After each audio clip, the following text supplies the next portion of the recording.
ওকে, শুরু করা যাক। আমরা কালকের ক্লাসে যে অবধি দেখেছি তার পরের থেকে দেখি।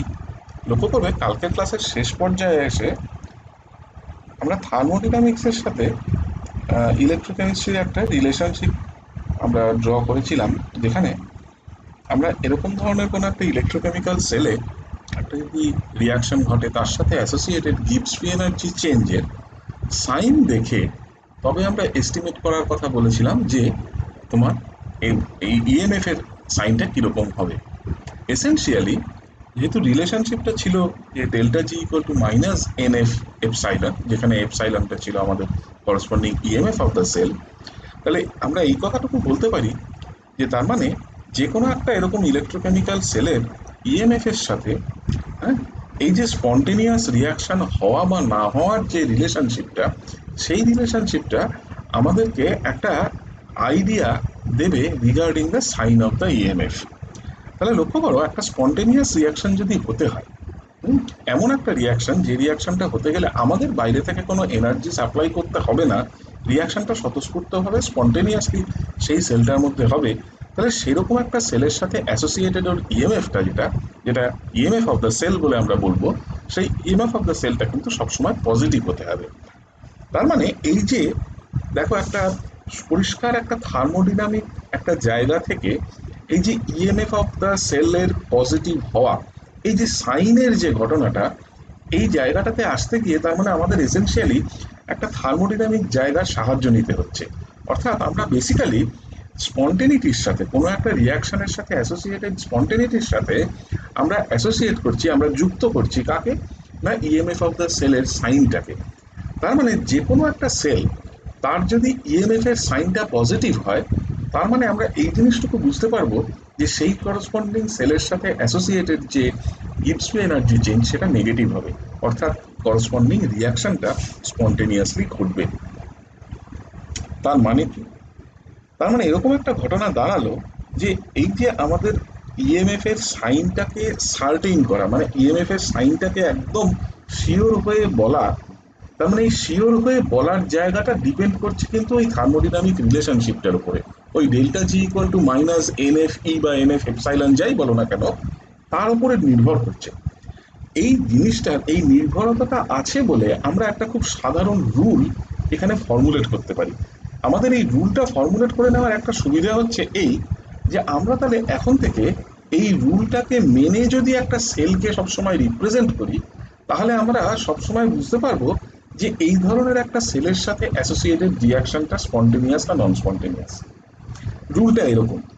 আমরা এই রুলটাকে এমনভাবে আমি এখানে আলাদা করে লিখে দিচ্ছি এবং পুরো রুলটাকে আমি বলে দিচ্ছি, এই রুলটাকে যদি আমরা একবার মাথায় রাখি, তাহলে আমাদের পরবর্তীতে যখনই আমাদের সেল সংক্রান্ত কোনো নিউমেরিক্যাল প্রবলেম করি বা সেল সংক্রান্ত কোনো রকম ডেরিভেশন আমরা যদি করি, তাহলে এই রুলটাকে, এই সিম্পল রুলটাকে ফলো করলে বেসিক্যালি আমাদের অ্যাজ সাচ কোনো অসুবিধা হবে না। এইরকম একটা সিচুয়েশন যেখানে থাকে, সেই রকম জায়গায় আমরা বেসিক্যালি যেটা করে থাকি সেটা হচ্ছে যে একটা রুল ফলো করি, যে রুলটা আমি এখানে একদম স্পষ্ট ভাষায় লিখে দিয়েছি। দেখো আমি রুলটা কি লিখছি, আমি লিখছি এখানে এইভাবে যে if a cell is written on paper such that the negative electrode is on the left, negative electron. এবার এবার একটা একটা করে যেখানে আমি যা যা কথা লিখছি সেই কথাগুলোর সাথে নিজেদের আমাদের আগেকার পড়াগুলোকে অ্যাসোসিয়েট করো। কি বলছি? তাহলে if a cell is written on paper such that the negative electrode মানে যে ইলেকট্রোডটা নেগেটিভলি চার্জ, মানে যে ইলেকট্রোডে এক্সেস অফ ইলেকট্রন আছে, মানে যে ইলেকট্রোডে অক্সিডেশন হচ্ছে, অর্থাৎ অ্যানোড। তার মানে such that the negative electrode is on the left and the positive electrode on the right. In other words, so that electrons flow from left to right through the external circuit, the reaction deduced on the basis of oxidation reduction described above, আমরা যা আগে আলোচনা করেছি, is the spontaneous one and the EMF of the cell is positive. তার মানে কি দাঁড়ালো? তার মানে এক কথায় এই দাঁড়ালো যে আমরা যদি এরকম ভাবে একটা সেলকে রিপ্রেজেন্ট করি, কিভাবে রিপ্রেজেন্ট করি, যে সব সময়তে যে ইলেকট্রোডে অক্সিডেশন হয়, অর্থাৎ যেটা অ্যানোড, অর্থাৎ যে ইলেকট্রোডে ইলেকট্রনের এক্সেস থাকে, সেই ইলেকট্রোডটাকে বাম ধারে লিখি সেলে। ওকে। এবং যে ইলেকট্রোডে রিডাকশন হয়, অর্থাৎ যেখানে ইলেকট্রনের ঘাটতি থাকে বা স্কেয়ারসিটি থাকে সেই ইলেকট্রনটাকে যদি ডান ধারে লিখি, তাহলে এইরকম একটা সিচুয়েশনে আমরা যেটা করতে পারবো সেটা হচ্ছে এই যে এইরকম একটা সিচুয়েশনে আমরা কি দেখবো যে সেলের ইএমএফটা পজিটিভ হচ্ছে। আমি যে এক্সাম্পলটা আগে দিয়েছি আবার সেই এক্সাম্পলে ফিরে আসবো। সেই তাহলে সেলের ইএমএফটা পজিটিভ হচ্ছে। তাহলে যদি সেলের ইএমএফ পজিটিভ হয় তাহলে একটা জিনিস স্পষ্ট, এপসাইলন পজিটিভ, তার মানে delta G equal to minus N F epsilon সেটা নেগেটিভ, মানে this will represent a spontaneous reaction. বোঝা গেল? তার মানে এরকম একটা সিচুয়েশন আমাকে তার মানে পরিষ্কার করে দিল যে আমি ইএমএফ অফ দ্য সেলকে আমি কিভাবে রিপ্রেজেন্ট করব। তার মানে ইএমএফ অফ দ্য সেলকে রিপ্রেজেন্ট করতে গেলে আমার সঠিকভাবে প্রথমে সেলটাকে রিপ্রেজেন্ট করতে হবে। Once the cell is represented in a correct manner, তবে আমি কিন্তু তার ইএমএফ এর সঠিক এক্সপ্রেশন পাবো। তাহলে এই রুলটাকে যদি মেনে চলি, এইভাবে যদি আমি ব্যাপারটাকে এই রুল মোতাবেক যদি আমি কোনো একটা সেলকে লিখি, তাহলে ধরা যাক আমি এই সেলটাকে লিখলাম। লক্ষ্য করো আমি একটু আগেও বলেছি যে এরকম একটা সেল, একটু আগে বলতে গত গত দিনের ক্লাসে, যে এরকম একটা সেলের ক্ষেত্রে কি হচ্ছিল, এরকম একটা সেলের ক্ষেত্রে আমরা স্পষ্টত দেখতে পাচ্ছি যে জিঙ্ক ইলেকট্রোড থেকে জিঙ্ক 2+ আয়ন তৈরি হচ্ছে, মানে অক্সিডেশন হচ্ছে, এবং ক্যাডমিয়াম 2+ রিডাকশন হচ্ছে। মানে কি, ক্যাডমিয়াম 2+ দুটো ইলেকট্রন নিচ্ছে from the cadmium electron. Naturally জিঙ্কের দিকে যদি তাকাই তাহলে জিঙ্ক থেকে মানে মেটালিক জিঙ্ক থেকে সলিড অবস্থা থেকে সে দুটো ইলেকট্রন এই ইলেকট্রোড সারফেসে ছেড়ে দিয়ে সে আয়ন হিসেবে সলিউশনে আসছে। তার মানে এই ইলেকট্রোডের ওপর ইলেকট্রন জমা পড়ছে, whereas ক্যাডমিয়াম 2+ এই ইলেকট্রোড সারফেস থেকে ইলেকট্রন অ্যাকসেপ্ট করছে, করে ক্যাডমিয়াম সলিড হয়ে ইলেকট্রোডের গায়ে ডিপোজিট করছে। তার মানে পরিষ্কারভাবে এই ইলেকট্রোডটাতে এক্সেস অফ ইলেকট্রন আছে, এই ইলেকট্রোডটাতে স্কেয়ারসিটি অফ ইলেকট্রন আছে। তার মানে এই ইলেকট্রোডটাতে যদি এক্সেস অফ ইলেকট্রন থাকে আর এখানে যদি স্কেয়ারসিটি অফ ইলেকট্রন থাকে, আমি যদি এই দুটো ইলেকট্রোডকে এক্সটার্নালি কোনো একটা তার দিয়ে জুড়ে দিই, তাহলে এই ডিরেকশনে from the left hand side to the right hand side electrons will flow. এইরকম যদি কোনো ঘটনা ঘটে, তখন দেখা গেছিল যে সেলটাকে যদি এইরকমভাবে সাজানো হয়, দুটো ইলেকট্রোডকে যদি এইভাবে প্লেস করা হয়, তাহলে সেলের ইএমএফটা পজিটিভ আসে। এবং গতকাল আমরা দেখেছি যে এই সেলের ইএমএফটা 25°C এই টেম্পারেচারে এর ভ্যালু কত সেটাও আমরা দেখেছি। তার মানে এইরকম একটা ঘটনা ঘটলে জিঙ্কের অক্সিডেশন এবং ক্যাডমিয়ামের রিডাকশন, এইরকম কোনো ঘটনা ঘটলে যে ওভারঅল সেল রিয়াকশনটা দাঁড়াবে, সেই সেল রিয়াকশনটা হচ্ছে এটা। ওকে, গতদিনকার ক্লাসে আমি এই সেল রিয়াকশন এবং সেল লেখার জন্য কি কি নিয়ম পালন করতে হবে আমি সেগুলোও বলেছি। ওকে, তাহলে এর সাথে অ্যাসোসিয়েটেড ইএমএফ যদি 25°C দেখি, তাহলে তার ভ্যালু হচ্ছে এত, সামনে একটা প্লাস সাইন আছে। এবার কেউ যদি বলে যে আমি এক কাজ করি, আমি এবার করলাম কি, আমি যদি এবার বলি যে আমি এই রিয়াকশনটাকে ঘুরিয়ে দিতে চাই, আমি চাই যে এই রিয়াকশনটা স্পন্টেনিয়াসলি না হয়, দেখো এই রিয়াকশনটা স্পন্টেনিয়াস বাধ্য হতে, কারণ এর সাথে associated EMF of the cell তুমি যদি মেজার করো, it will give you a positive value. তোমার পোটেনশিওমিটার যে রিডিংটা দেবে সেটা হচ্ছে এটা, যদি টেম্পারেচারটা 25°C থাকে। ঠিক আছে, এইবার আমি জোর করে বললাম যে আমি এই রিয়াকশনটাকে ঘোরাতে চাই, আমি এই রিয়াকশনটাকে বিপরীত দিকে নিয়ে যেতে চাই, অর্থাৎ আমি এমন একটা রিয়াকশন করতে চাই যেখানে ক্যাডমিয়াম অক্সিডাইজড হবে এবং জিঙ্ক রিডিউসড হবে। তার মানে সোজা কথায় যে রিয়াকশনটা আমার এরকম ছিল তাকে আমি ঘুরিয়ে দিয়ে এরকম করতে চাই, তাহলে অবভিয়াসলি সেই রিয়াকশনটা নন স্পন্টেনিয়াস হবে। তাহলে সেই রিয়াকশনটা যদি নন স্পন্টেনিয়াস হয়, তাহলে তার সাথে অ্যাসোসিয়েটেড ইএমএফ এর ভ্যালু কত হবে? অবভিয়াসলি তার নেগেটিভ সাইন নিয়ে আসবে। তার মানে কি, তার মানে সোজা কথায় যেটা দাঁড়ায় সেটা হচ্ছে যে এইরকম ধরনের উল্টো দিকে কোনো একটা রিয়াকশন আমাকে করাতে গেলে, যদি আমাকে এই উল্টো রিয়াকশনটা সত্যি ঘটাতে হয়, তাহলে এই পরিমাণ পোটেনশিয়াল আমাকে বাইরে থেকে সাপ্লাই করতে হবে, নতুবা ওই রিয়াকশনটা ঘটবে না, কারণ ইট is A non spontaneous process. কেন নন স্পন্টেনিয়াস? লক্ষ্য করে দেখো, উল্টো দিকের রিয়াকশন মানে হচ্ছে, যেহেতু এই পুরো সিস্টেমটা একটা রিভার্সিবল সিস্টেম, তাহলে উল্টো দিকের রিয়াকশন মানে হচ্ছে the EMF will appear with the উল্টো সাইন, মানে উইথ দ্য অপোজিট সাইন। তাহলে আমার অপোজিট সাইন মানে একটা নেগেটিভ সাইন নিয়ে আসবে। তার মানে আমি যদি এই ইএমএফ এর সাইন সমেত ভ্যালুকে ব্যবহার করি, delta G equal to minus N F epsilon 25 এইটাতে যদি বসাই, তাহলে আমার ডেল্টা জি বিকামস পজিটিভ। তার মানে the reaction becomes non spontaneous. তাহলে এই নন স্পন্টেনিয়াস রিয়াকশনটা তো নিজে নিজে ঘটবে না, তাহলে এই নন স্পন্টেনিয়াস রিয়াকশনটা আমাদেরকে বাইরে থেকে ঘটাতে হবে। তাহলে এটাকে বাইরে থেকে যদি আমার ঘটাতে হয়, তাহলে ওই পরিমাণ পোটেনশিয়াল, কোন পরিমাণ পোটেনশিয়াল, এই 0.359 ভোল্ট, এই পরিমাণ পোটেনশিয়াল আমাকে বাইরে থেকে অ্যাপ্লাই করতে হবে, তবে গিয়ে ওই রিয়াকশনটা ঘটবে। তার মানে কি হলো? তার মানে ফরওয়ার্ড মানে যে রিয়াকশনটা স্পন্টেনিয়াসলি ঘটছিল, সেই রিয়াকশনটা স্পন্টেনিয়াসলি ঘটলে আমি কারেন্টের যে আউটপুট পাবো, মানে ওই ভোল্টেজ, মানে ওই 0.359 ভোল্টের সমতুল যে কারেন্ট আমি পাবো, আমাকে উল্টো অ্যামাউন্ট অফ কারেন্ট চালাতে হবে উল্টো দিকে যদি আমার রিয়াকশনটাকে ঘটাতে হয়।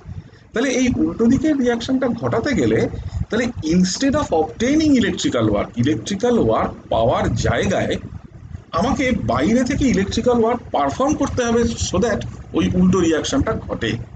তার মানে এই যে ঘটনাটা, এই ঘটনাটা আমাদেরকে একটা জিনিস শিখিয়ে দিল, সেটা হচ্ছে এরকম যে এই ধরনের সেলগুলোকে এই কারণে আমরা রিভার্সিবল বলছি। কেন রিভার্সিবল বলছি? যে আমি ইচ্ছে করলে উল্টো প্রসেসটা চালাতে পারি, আমি ইচ্ছে করলে উল্টো দিককার প্রসেসটা আমি ঘটাতে পারি, প্রোভাইডেড আমি উল্টো দিকে অ্যাটলিস্ট সেই অ্যামাউন্ট অফ এনার্জি সাপ্লাইয়ের ব্যবস্থা করি, যে অ্যামাউন্ট অফ এনার্জি রিয়াকশনটা স্পন্টেনিয়াসলি ঘটলে আমরা পেতাম, তার জাস্ট অপোজিট দিকে আমি সেই অ্যামাউন্ট অফ এনার্জি যদি সাপ্লাই করি। তাহলে এরকম একটা জায়গাতে দাঁড়িয়ে তাহলে লক্ষ্য করো, যেটা দাঁড়াবে সেটা হচ্ছে খুব পরিষ্কার। সেটা হলো যে এরকম ধরনের যে কোনো রিয়াকশনের ক্ষেত্রে, এরকম ধরনের যে কোনো সেলের ক্ষেত্রে, তাহলে এই যে সেলটাকে রিপ্রেজেন্ট করা মানে প্রথম কিন্তু রিয়াকশনটা লিখবো না আমরা। আমরা যখনই প্রথম কোনো একটা সেল সম্বন্ধে কিছু ইনফরমেশন আমাদেরকে দেওয়া থাকবে, আমরা প্রথম ইলেকট্রোডের লেভেলে নেমে ভাববো। আমরা প্রথম ভাবার চেষ্টা করব যে কোন ইলেকট্রোডটাতে অক্সিডেশন হচ্ছে, কোন ইলেকট্রোডটাতে রিডাকশন হচ্ছে। কি করে বুঝবো আমি একটু পরেই বলছি। কোনো একটা আননোন সিচুয়েশনে কি করে বুঝবো আমি বলে দেবো সেই নিয়মগুলো। এখন ঘটনা হচ্ছে যে আমার প্রথম, তার মানে কোনো একটা সেল সংক্রান্ত কোনো কিছু করতে গেলে আমি স্টার্ট করব ফ্রম দ্য ইলেকট্রোডস। প্রথম আমি ইলেকট্রোড দুটোর দিকে দেখব যে ইলেকট্রোড কারা, ইলেকট্রোলাইট কারা। এবার এই ইলেকট্রোলাইট দেখা হয়ে গেলে আমি প্রথম জাজ করার চেষ্টা করব কোন ইলেকট্রোডে অক্সিডেশন ঘটছে। যে ইলেকট্রোডে অক্সিডেশন ঘটছে, তার মানে সেই ইলেকট্রোড সারফেসের উপর এক্সেস অফ ইলেকট্রন থাকবে। তাহলে সেটাকে প্রথম সেলের লেফট হ্যান্ড সাইডে বসিয়ে রাখবো। বসিয়ে দিয়ে বাকি যে ইলেকট্রোডটা পড়ে থাকলো অ্যালং উইথ ইটস ইলেকট্রোলাইট, সেটাকে নিয়ে সেলের ডান ধারে বসিয়ে দেবো। এই আমার প্রথম সেল তৈরি হলো। যেই মুহূর্তে আমি সেলটা তৈরি করে ফেললাম, এবার আমি নেক্সট স্টেপে যাব। কি স্টেপ? নেক্সট স্টেপে গিয়ে আমরা কি করব, ইলেকট্রোড রিয়াকশনগুলোকে প্রথম লিখবো। তাহলে আমি প্রথম অ্যানোডের জন্য একটা রিয়াকশন লিখবো which is an oxidation process, ক্যাথোডের জন্য একটা রিয়াকশন লিখবো which is a reduction process. ঠিক আছে? এবার আমাকে নেক্সট থার্ড স্টেপে কি করতে হবে? থার্ড স্টেপে আমাকে এই দুটো রিয়াকশনকে জুড়ে দিতে হবে, যোগ করে দিতে হবে। যোগ করে ওভারঅল সেল রিয়াকশন লিখতে হবে। তাহলে any cell reaction will be a summation, পরিষ্কার কথায় algebraic summation of the two individual electrode reactions.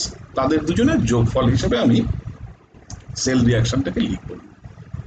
এইবার যেই মুহূর্তে আমি এই সেল রিয়াকশনটা লিখলাম, আমাকে যদি সেই সেলের ইএমএফটা বলে দেওয়া থাকে, সেই ইএমএফটার ভ্যালু বসিয়ে আমি করসপন্ডিং গিভস ফ্রি এনার্জি চেঞ্জটা বার করতে পারবো।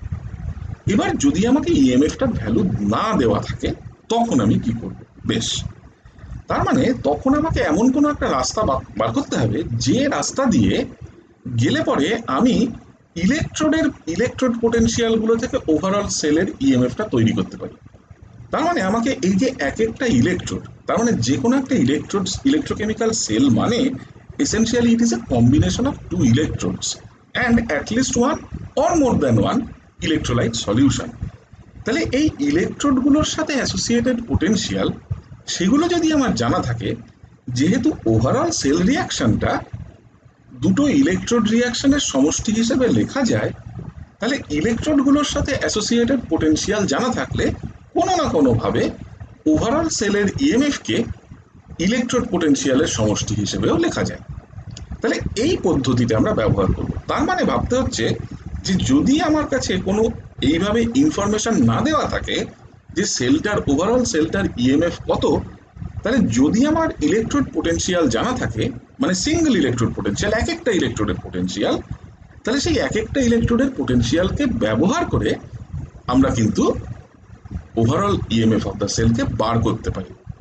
ওকে, তার মানে দেখো একটা ধারণা, একটা নতুন কনসেপ্ট আমাদের মধ্যে চলে এলো যে এক একটা ইলেকট্রোডের সাথে অ্যাসোসিয়েটেড পোটেনশিয়াল মানে কি, এক একটা ইলেকট্রোডের সাথে অ্যাসোসিয়েটেড পোটেনশিয়াল কি করে বার করব, সেই পোটেনশিয়ালগুলোকে পরবর্তীতে যদি আমার সিঙ্গেল ইলেকট্রোড পোটেনশিয়ালগুলো জানা থাকে, সেই ইলেকট্রোড পোটেনশিয়ালটাকে আমি পরবর্তীতে কি করে ইউজ করব আমরা ওভারঅল সেলের ইএমএফটাকে বার করার জন্য। তাহলে এই জিনিসগুলোকে অ্যাড্রেস করার জন্য তাহলে প্রথম আমাদের জানতে হয় যে সিঙ্গেল ইলেকট্রোড পোটেনশিয়াল বলতে আমরা কি বুঝি। তাহলে দেখো, লক্ষ্য করে যে কোনো একটা ইলেকট্রোকেমিক্যাল রিয়াকশন, একটু আগেই যে কথাটা বললাম যে যেহেতু যে কোনো একটা ইলেকট্রোকেমিক্যাল রিয়াকশন দুটো ইলেকট্রোড রিয়াকশনের সমষ্টি, একটা রিয়াকশন অক্সিডেশন আরেকটা রিয়াকশন রিডাকশন, তাহলে অবভিয়াসলি এদের সাথে এই যে এরকম একটা সমষ্টিগত চেহারা কার, একটা ওভারঅল সেল রিয়াকশনের, এই ওভারঅল সেল রিয়াকশনের একটা সমষ্টিগত যেমন চেহারা আছে, তাহলে এই একটা ওভারঅল সেলের ইএমএফটা যেটা যেটা চেহারা তার, তাকে কি ধরে নেওয়া যায় যে সিঙ্গেল ইলেকট্রোড পোটেনশিয়ালগুলোর যোগফল হিসেবে, বা সেটাও একটা সমষ্টি হিসেবে উঠে এসছে? বেসিক্যালি তাই ধরে নেওয়া হয় যে যে কোনো একটা সেলের ইএমএফ, এটাকে আমরা কনসিডার করতে পারি এইভাবে, ধরে নিতে পারি যে যে কোনো একটা সেলের ওভারঅল ইএমএফ, যেটাকে আমরা ইএমএফ অফ দ্য সেল বলি, এই এতক্ষণ ধরে এপসাইলন, যেমন এই যে আমরা ওপরে যে এক্সাম্পল যে সেলটা দিয়ে দেখলাম তার ক্ষেত্রে যেমন ওই 25 ডিগ্রি সেলসিয়াসে যার ভ্যালু হচ্ছে 0.359 ভোল্ট, সেটা হচ্ছে ইএমএফ অফ দ্য সেল। আমরা ধরে নিতে পারি যে এই 0.359 ভোল্ট আসলে এসছে ওই জিঙ্ক ইলেকট্রোডের সাথে অ্যাসোসিয়েটেড একটা পোটেনশিয়াল, এবং এদিকে ক্যাডমিয়াম 2+ আর ক্যাডমিয়াম ইলেকট্রোডের সাথে অ্যাসোসিয়েটেড একটা পোটেনশিয়ালের সমষ্টি হিসেবে। এই যে দুটো ইন্ডিভিজুয়াল পোটেনশিয়াল, একটা associated with the solid zinc system, আরেকটা associated with the cadmium 2+ cadmium solid system, এই দুটোর সমষ্টিগত যে পোটেনশিয়াল তাকেই যেন আমরা overall EMF of the cell বলে বলছি। তাহলে এই যে ইন্ডিভিজুয়াল ইলেকট্রোডগুলোর সাথে অ্যাসোসিয়েটেড পোটেনশিয়াল, এদেরকে আমরা এক কথায় বলছি অ্যাজ দ্য সিঙ্গল ইলেকট্রোড পোটেনশিয়ালস। তাহলে এখন প্রশ্ন হচ্ছে যে এই সিঙ্গল ইলেকট্রোড পোটেনশিয়াল তাহলে আমরা বার করবো কি করে বা মাপবো কি করে? দেখো, একটা ইলেকট্রোড তো একটা হাফ অফ এ সেল, সোজা কথায় একটা ইলেকট্রোড এবং তার ইলেকট্রোলাইট মানে হচ্ছে সোজা কথায় হাফ সেল। সেই কারণে দেখবে অনেক সময় ইলেকট্রোডকে হাফ সেল করেও কথাটা বলা হয়। অনেক বইতে দেখবে, বিভিন্ন জায়গায় দেখবে লেখা আছে হাফ সেল রিয়াকশন, মানে সোজা কথায় ইলেকট্রোড রিয়াকশন, কোনো একটা হাফ সেল রিয়াকশন, হয় সেটা অ্যানোডের হাফ সেল রিয়াকশন অথবা ক্যাথোডের হাফ সেল রিয়াকশন। তার মানে একটা ইলেকট্রোড মানে হচ্ছে একটা সেলের অর্ধেকটা, তাই না? তার মানে এই অর্ধেকটার সাথে অ্যাসোসিয়েটেড পোটেনশিয়ালটাকে বার করবো কি করে? হুম, এই অর্ধেকটার সাথে অ্যাসোসিয়েটেড পোটেনশিয়াল মানে হাফ সেলের সাথে অ্যাসোসিয়েটেড পোটেনশিয়াল বা একটা সিঙ্গেল ইলেকট্রোডের সাথে অ্যাসোসিয়েটেড পোটেনশিয়াল, এটাকে বার করার জন্য আমাদের কিছু রেফারেন্স ইলেকট্রোডের প্রয়োজন পড়ে, বুঝলে? রেফারেন্স ইলেকট্রোড কেন? কারণ আমাদের এরকম কিছু ইলেকট্রোড থাকা দরকার যেখানে যে ইলেকট্রোডের ইলেকট্রোড পোটেনশিয়ালটা একটা গিভেন কন্ডিশনে আমাদের জানা। তাহলে আমরা কি করতে পারি? আমরা সিম্পলি যে আননোন ইলেকট্রোডটা আছে, যার ইলেকট্রোড পোটেনশিয়াল আমরা বার করতে চাই, সেই আননোন ইলেকট্রোডটাকে ওই রেফারেন্স ইলেকট্রোডের সাথে কানেক্ট করে একটা সেল তৈরি করে ফেলবো আগে। সেই সেলটার ইএমএফটাকে মেপে ফেলবো।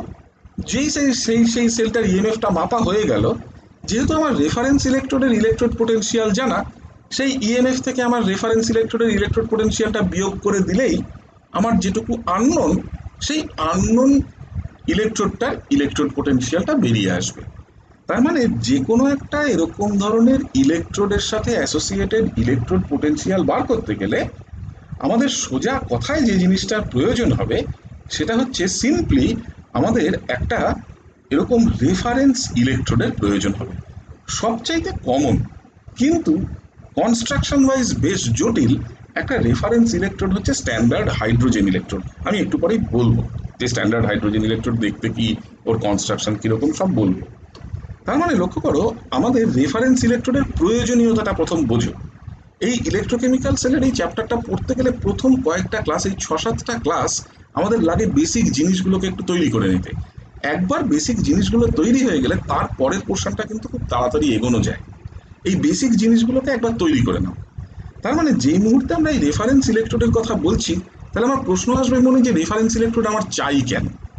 দেখো, আমার রেফারেন্স ইলেকট্রোড চাই হচ্ছে আননোন একটা ইলেকট্রোড, যার ইলেকট্রোড পোটেনশিয়াল, যার সিঙ্গেল ইলেকট্রোড পোটেনশিয়াল আমার জানা নেই, সেটাকে বার করার জন্য।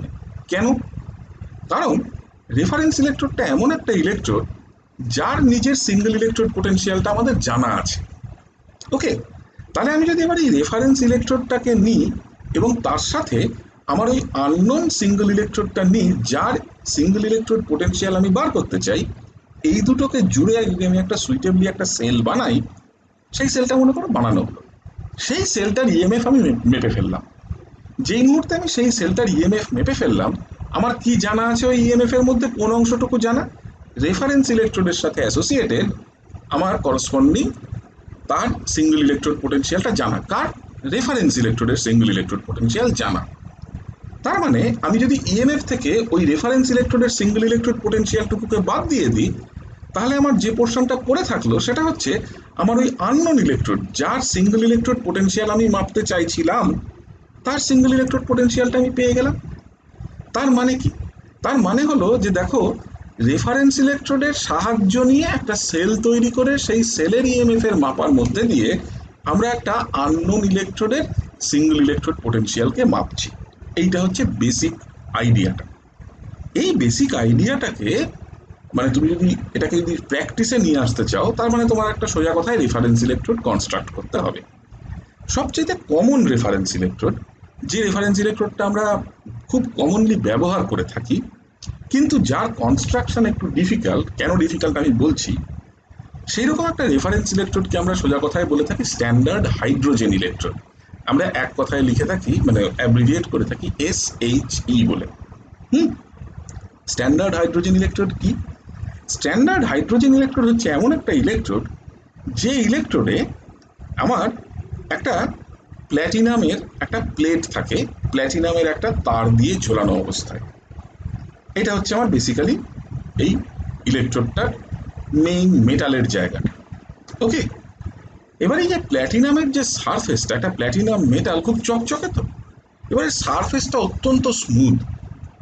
এই সারফেসটা খুব স্মুথ হওয়ার জন্য যেটা মুশকিল হয়, যেটা হাইড্রোজেন ইলেকট্রোডের বেসিক কনস্ট্রাকশন, সেই বেসিক কনস্ট্রাকশনে কতগুলো সমস্যা হয়। কি সমস্যা হয়? হাইড্রোজেন ইলেকট্রোডটা কি তাহলে? তাহলে একটা প্ল্যাটিনামের তার দিয়ে একটা প্ল্যাটিনামের পাতকে ঝোলানো একটা অ্যাসিড সলিউশনের মধ্যে। কীরকম অ্যাসিড? সাধারণ একটা মিনারেল অ্যাসিড। HCl নিতে পারো, সালফিউরিক অ্যাসিড নিতে পারো, নাইট্রিক অ্যাসিড নিতে পারো, যে কোনো একটা সাধারণ mineral acid of known concentration. ঠিক আছে? এবং এই নোন কনসেন্ট্রেশনটা যদি তুমি স্ট্যান্ডার্ড হাইড্রোজেন ইলেকট্রোড তৈরি করতে চাও, তাহলে ধরে নেওয়া হয় যে এই নোন কনসেন্ট্রেশনটা বা অ্যাক্টিভিটিটা ইউনিটি। তাহলে ইউনিট অ্যাক্টিভিটির একটা অ্যাসিড সলিউশন নিলাম, তার মধ্যে একটা প্ল্যাটিনামের তার দিয়ে, যে প্ল্যাটিনামের তারের এক প্রান্তে একটা প্ল্যাটিনামের ছোট্ট পাত আছে, সেই পাতটাকে আমি ওই অ্যাসিড সলিউশনের মধ্যে ডুবিয়ে দিলাম। দিয়ে এইবার করলাম কি, এই প্ল্যাটিনামের পাতটার উপরে বাইরে থেকে একটা নজল দিয়ে 1 অ্যাটমসফিয়ারিক প্রেসারে হাইড্রোজেন গ্যাসকে আমি বাবল করতে শুরু করলাম। ঠিক আছে? যেটা ঘটে সেটা হচ্ছে, এই যে অ্যাসিড সলিউশন, সেখানে প্রচুর প্রোটন আছে H+, সেই H+গুলো হয়, মানে সেটা ডিপেন্ড করবে তুমি এই স্ট্যান্ডার্ড হাইড্রোজেন ইলেকট্রোডকে একটা অ্যানোড হিসেবে ব্যবহার করছো না একটা ক্যাথোড হিসেবে ব্যবহার করছো। যদি অ্যানোড হিসেবে ব্যবহার করো, তাহলে যেটা ঘটে সেটা হচ্ছে hydrogen gas will get oxidise two proton and liberate 1 electron. মানে basically 1 molecule of hydrogen gas H2 will get oxidized to 2 protons 2H plus 2 electrons। ঠিক আছে? যদি এটা অ্যানোড হিসেবে ব্যবহার হয়। যদি ক্যাথোড হিসেবে এই স্ট্যান্ডার্ড হাইড্রোজেন ইলেকট্রোডকে ব্যবহার করা হয়, তাহলে আমার ঠিক উল্টো কেসটা হয়। কি? 2H মানে দুটো proton will take up 2 electrons from the platinum and become hydrogen gas and will evolve out। হ্যাঁ, যদি এটাকে ক্যাথোড হিসেবে ইউজ করা হয়, তাহলে সিচুয়েশনটা দেখতে অনেকটা এরকম। লক্ষ্য করো কি আছে, একটা বিকার। এই বিকারের মধ্যে এই যে নীল রঙের যে সলিউশনটা, this is a solution of an acid. হলো? এটা একটা কাঁচের চেম্বারের মতন করা থাকে, যে চেম্বারের মধ্যে একটা এরকম প্ল্যাটিনামের তার, এই তারটা, এবং তার প্রান্তে দেখো একটা প্ল্যাটিনামের পাতের মতন জিনিস ঝোলানো আছে। ঠিক আছে? এই যে জিনিসটা, এই এসেনশিয়ালি এই জিনিসটা হচ্ছে আমার প্ল্যাটিনাম ইলেকট্রোডটা। এবার কি হচ্ছে, আমি এইখান দিয়ে হাইড্রোজেন গ্যাসকে বাবল করছি। এই হাইড্রোজেন গ্যাসটা কি হয়, এই হাইড্রোজেন গ্যাসটা প্ল্যাটিনাম সারফেসের উপরে এসে আটকে যায়, হাইড্রোজেন গ্যাসের মলিকিউল। এই যে কোনো একটা গ্যাসের মলিকিউল এসে এই কোনো একটা সলিড সারফেসে আটকে যাওয়া, সারফেসে, ভেতরে ঢোকে না, সারফেসে আটকে থাকা, এই ফেনোমেননটাকে বলা হয় অ্যাডজর্পশন। অ্যাবজর্পশন বলে বাল্কে চলে যেত, ভেতরে চলে যেত, এটা adsorption. It is a surface phenomenon. এবার সমস্যা হয়, পিওর প্ল্যাটিনামের পাত যদি আমরা নিই, পিওর প্ল্যাটিনামের পাতটা এত চকচকে ওর সারফেসটা হয় যে ওর সারফেসের ওপরে এই হাইড্রোজেন মলিকিউলগুলো এসে অ্যাডজর্ব করতে গেলে যে ভ্যান্ডারওয়ালস ইন্টারাকশনে দিয়ে তারা অ্যাডজর্ব হয়, সেই ইন্টারাকশনটা অত্যন্ত কম হয়, বিকজ এফেক্টিভ সারফেস এরিয়া ততটা বেশি হয় না। সেই কারণে আমরা করি কি, এই প্ল্যাটিনামের যে অ্যাকচুয়াল চকচকে সারফেসটার ওপরে প্ল্যাটিনাম ব্ল্যাক, প্ল্যাটিনামের আরেকটা অ্যালোট্রপিক মডিফিকেশন, সেই প্ল্যাটিনাম ব্ল্যাক দিয়ে আমরা এর ওপরে কোটিং করে দিই। তাতে কি হয়, প্ল্যাটিনামের সারফেসের ওপরটা অনেকটা রাফ হয়ে যায়। হ্যাঁ, অনেকটা এইরকম প্ল্যাটিনামের সারফেসের ওপরটা এরকম উঁচু নিচু উঁচু নিচু হয়ে যায়। এতে হাইড্রোজেন গ্যাসের মলিকিউলগুলো এসে ইজিলি অ্যাবজর্ব হতে পারে। হুম, ফাইন। এবার লক্ষ্য করো, তার মানে আমার যে কোনো একটা স্ট্যান্ডার্ড হাইড্রোজেন ইলেকট্রোডের ক্ষেত্রে সাধারণ প্ল্যাটিনাম ইলেকট্রোড নিলে হবে না। সাধারণ প্ল্যাটিনাম ইলেকট্রোডের গায়ে প্ল্যাটিনাম ব্ল্যাকের একটা কোটিং আমাকে লাগাতে হবে। কেন? কারণ আমাকে এফেক্টিভ সারফেস এরিয়াটা বাড়াতে হবে। কেন এফেক্টিভ সারফেস এরিয়া বাড়ে?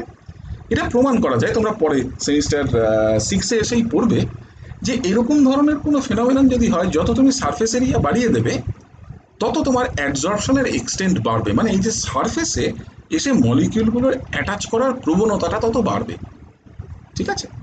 এখন ঘটনাটা হচ্ছে যে আমি চেষ্টা করব যে অ্যাডজর্পশনটা যেন ভালো হয়। তাহলে আমি সেই কারণে প্ল্যাটিনাম ব্ল্যাকের একটা কোটিং করব এই প্ল্যাটিনাম মেটালের সারফেসটার উপর। এই ধরনের একটা ইলেকট্রোডকে আমরা এক কথায় বলে থাকি অ্যাজ প্ল্যাটিনাইজড প্ল্যাটিনাম। হ্যাঁ, তাহলে লিখে রাখো। হ্যাঁ, তাহলে কি করব, বন্ধ করব? বেশ, তাহলে আবার একটু পরে ইয়ে হোক, সব থেমে থেমে গেলে আমাকে জানাও, আমি এই জায়গাটা থেকে আবার স্টার্ট করব। হ্যাঁ, ঠিক আছে। হুম হুম হুম, সবাই হ্যাঁ হ্যাঁ, তাহলে একটুখানি পরে যখন ঠিক হয়ে যাবে আমাকে বলো, সেইভাবে স্টার্ট করবো। হুম হুম।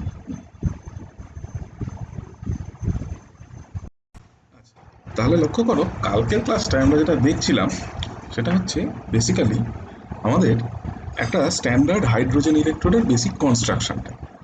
এখন এই স্ট্যান্ডার্ড হাইড্রোজেন ইলেকট্রোডের কনস্ট্রাকশনের সাথে সবচেয়ে বড় সমস্যা যেটা, সেটা হচ্ছে যে এই হাইড্রোজেন গ্যাসের যে 1 অ্যাটমসফিয়ারিক প্রেশার মেনটেন করা, এইটা একটা খুব বড় প্রবলেম।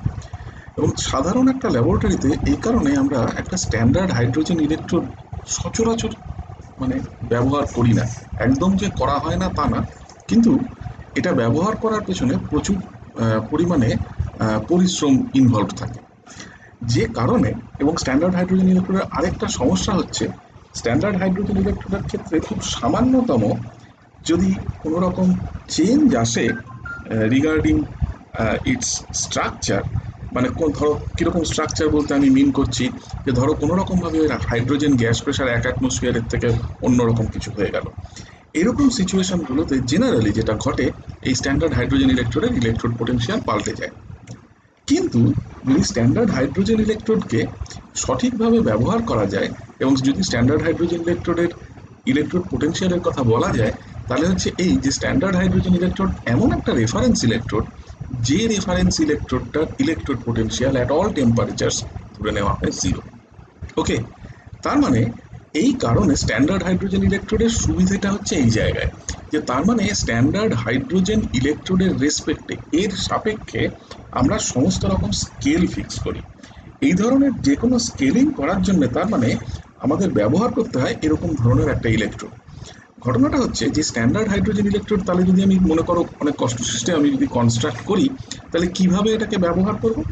এটাকে ব্যবহার করার একটা খুব সিম্পল রাস্তা হচ্ছে এই স্ট্যান্ডার্ড হাইড্রোজেন ইলেকট্রোডকে অন্য আরেকটা ইলেকট্রোড যার ইলেকট্রোড পোটেনশিয়াল আমি বার করতে চাই তার সাথে সিম্পলি জুড়ে দাও। ওকে, তাহলে যদি দুটো ইলেকট্রোডকে জুড়ে দেওয়া হয় তাহলে একটা সেল তৈরি হলো। এইবার এই সেলটার ইএমএফটা মেপে ফেলো। এবার এই ইএমএফটা মেপে ফেললে সুবিধা কি হলো, আমার ইএমএফ জানা হয়ে গেল।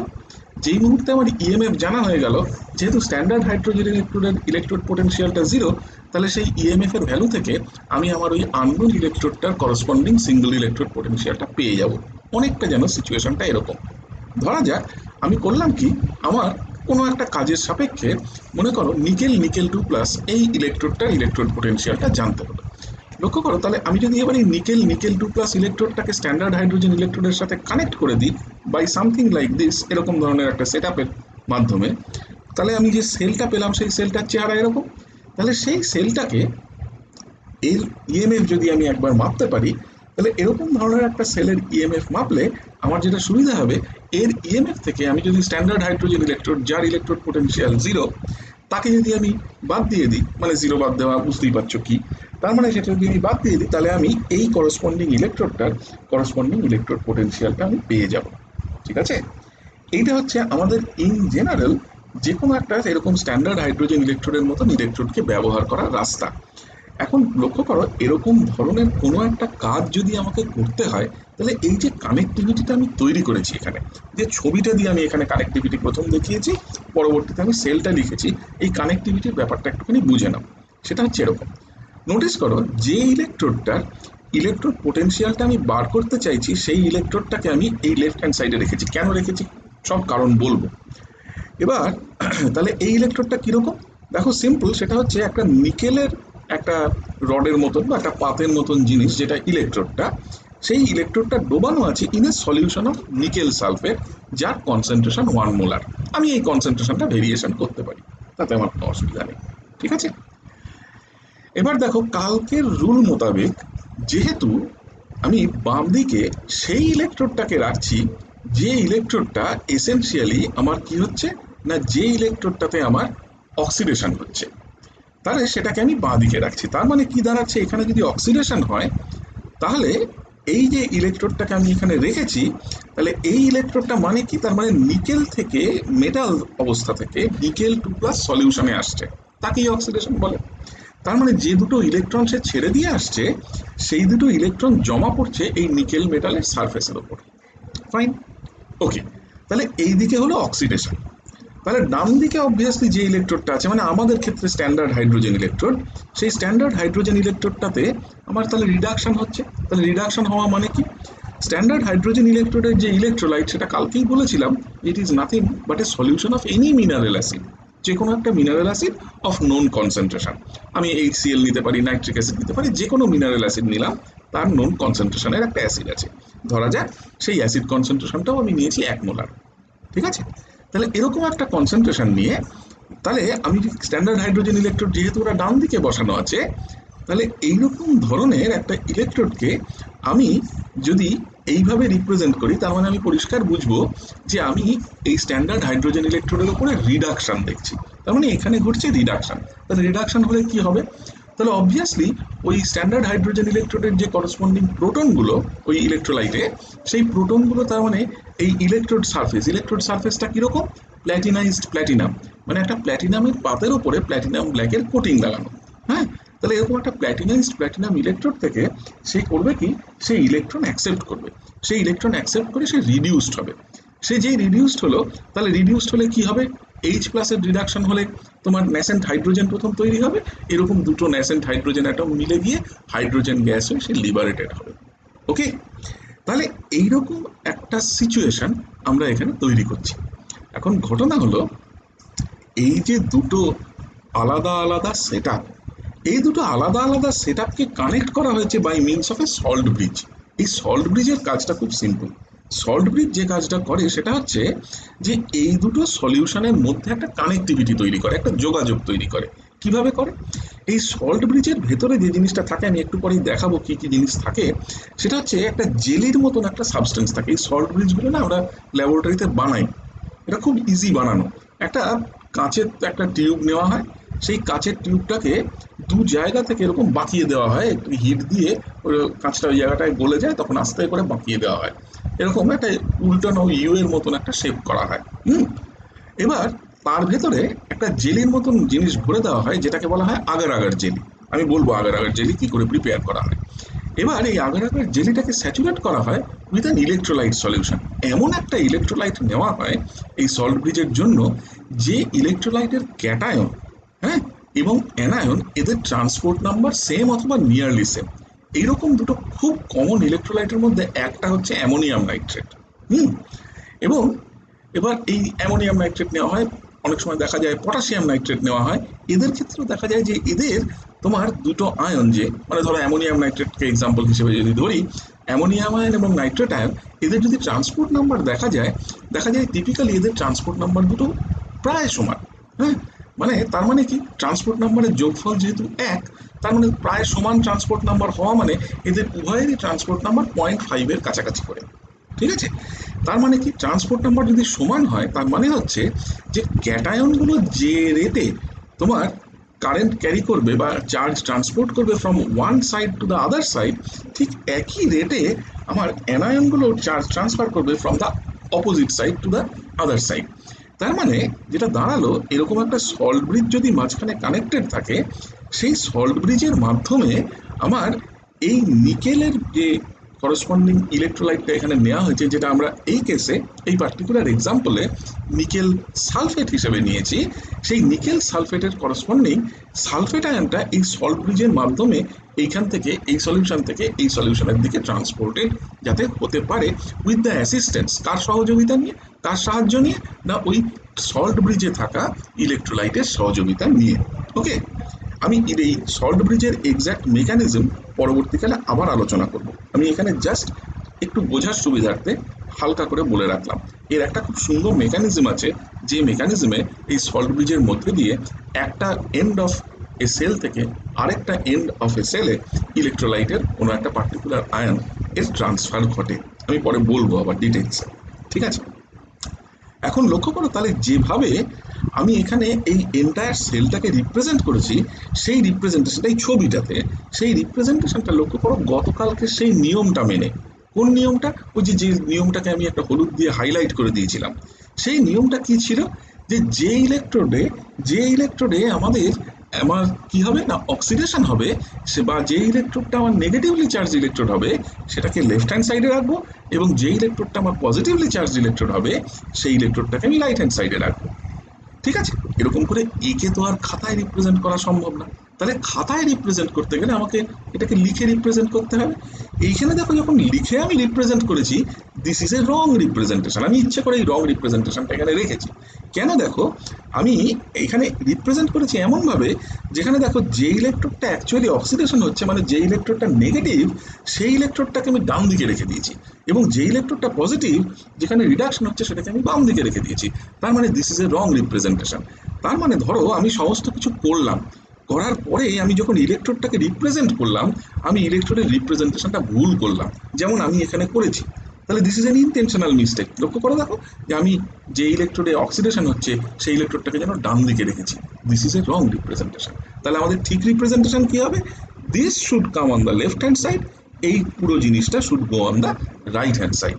ওকে, তার মানে এই ধরনের একটা কাজ করে আমরা যে কোনো একটা এরকম স্ট্যান্ডার্ড ইলেকট্রোডের রেসপেক্টে আমরা একটা আননোন ইলেকট্রোডের সিঙ্গল ইলেকট্রোড পোটেনশিয়ালকে মাপতে পারি।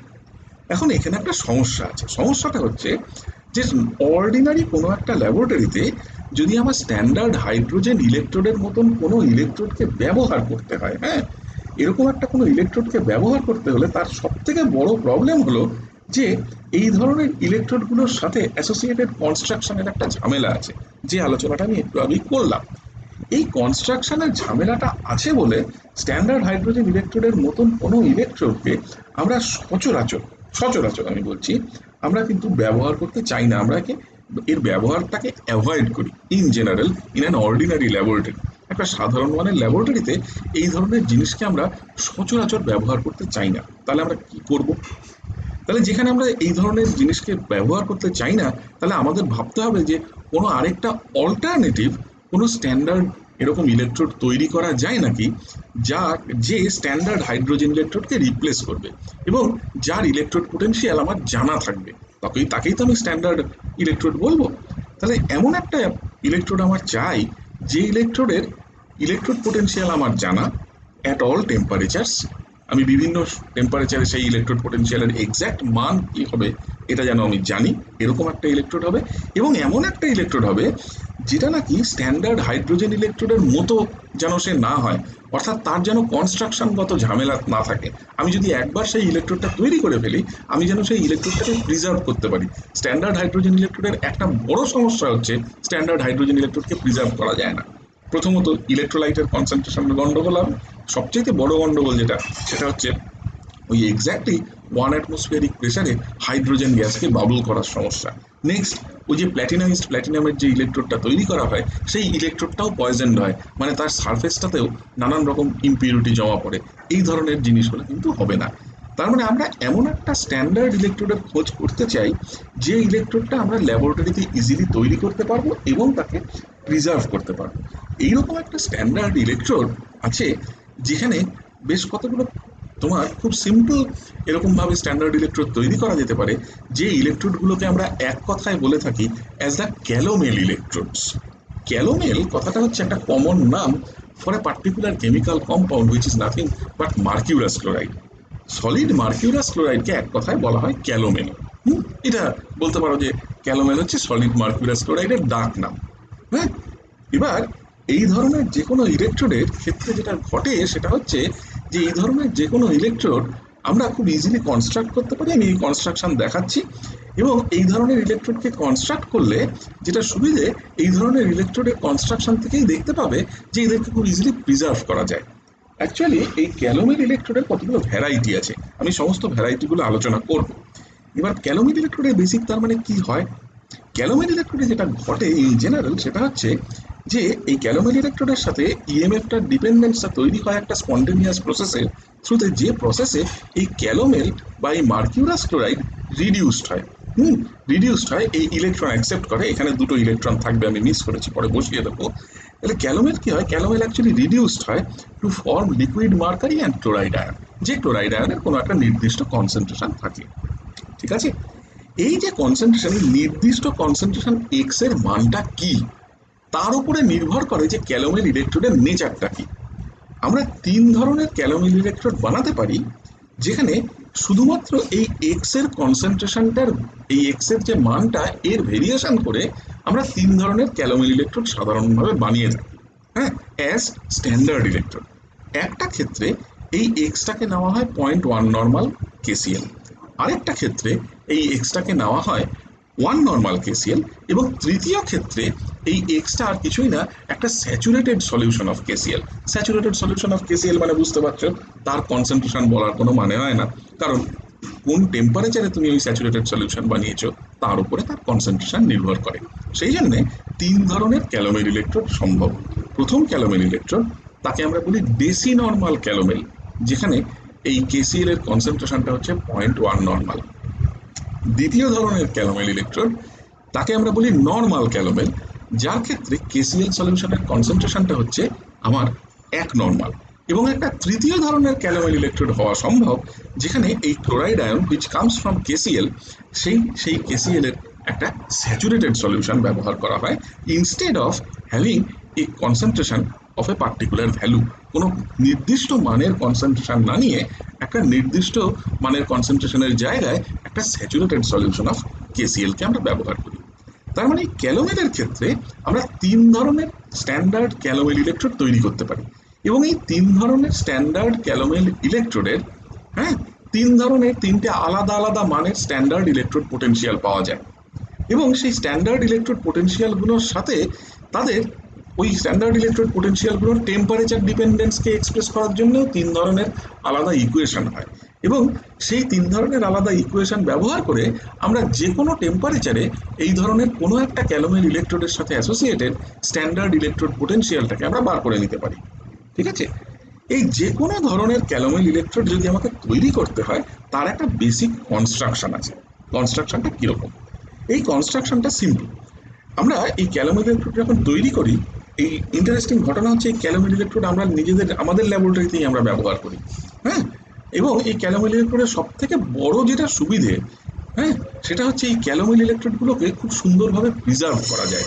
মানে আমি যদি আজকে একটা ক্যালোমেল ইলেকট্রোড তৈরি করি, আমি যদি সামান্য যত্ন নিই, কিরকম যত্ন, সাধারণ একটা যত্ন কি না, আমাকে খালি টাইম টু টাইম, মনে করো প্রত্যেক 2 সপ্তাহে একদিন করে আমাকে কি করতে হবে, ওই ক্যালোমেল ইলেকট্রোডের ভেতরে ওই কেসিএল সলিউশনটা ভরে দিতে হবে। এর বাইরে আর কিচ্ছু করতে হয় না। আমি যদি একটা খুব সাধারণ এরকম মানের একটু যত্ন নিতে পারি, তাহলে এই ক্যালোমেল ইলেকট্রোড কিন্তু একটা তৈরি করলে আমি বছরের পর বছর এই ক্যালোমেল ইলেকট্রোড ব্যবহার করা যায়।